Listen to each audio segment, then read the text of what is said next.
Yes. and a report done by the other house.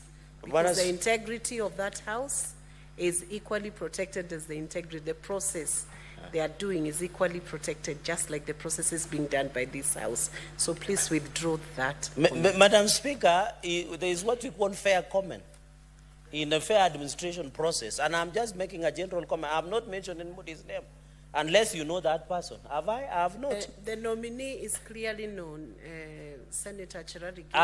Madam Speaker, I think the standing orders... Every member would take judicial notice of who the nominee in respect of the Ministry of Sport is. So it is safest to do what Senator Gloria did, leave that process until it bakes fully, so that you don't interfere with the I leave that process. I leave that process there. But Madam Speaker, for the benefit of the House, I would want to refer the House to Speaker Mate's case on the decision of his removal as the MPO Speaker. If you read the principle of the High Court, it talks about such instance. But I stand guided by your directions. Finally, Madam Speaker, and you know, I might be your voter in future. So you need to handle me very nicely also, Madam Speaker, as you try to get back to be the Secretary General of UDA. Madam Speaker, so I wanted Article 230. Senator Boni, what is your point of order?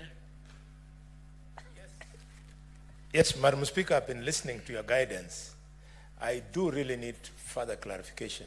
Your comment on Oroba, and now your comment on Senator Cherargei. In view of the centrality and the importance of public participation, doesn't therefore mean that nominees are not protected from the kind of speech that Gloria made and the kind of speech Cherargei has made? They are making a fair comment. They will not vote. It is up to the National Assembly to vote as they care, but to get as much information about those candidates as they can, including the remark that has been made by the Senator for Nandi. It's a question of opinion. If public participation is allowed, he should be free to say what he thinks about that candidate to help Parliament to make the proper decision. Please guide us. I think I'm lost. Honorable Senator, thank you for seeking that clarification.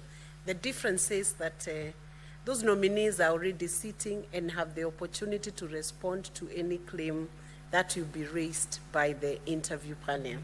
In this House, the nominees are not here yet.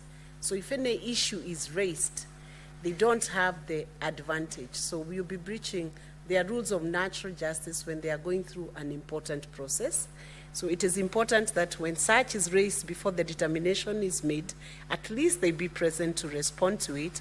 And since they are not, and the report is not yet out, if the report was out and a verdict has already been rendered by this, then it will be easy to debate and it will be easy to accept as a public record once the report is out. So I still guide that since they cannot defend themselves, we allow the National Assembly to complete the process while we await the report. We will still have a chance to debate that report. I believe that.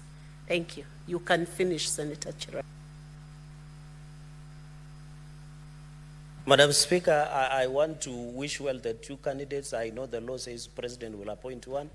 And the committee, of course, we hope to see those SRC members before this committee, Madam Speaker, but to support and ask the House to support and ask the SRC if one of them, because there are two, if either of them succeed, Madam Speaker, they should assist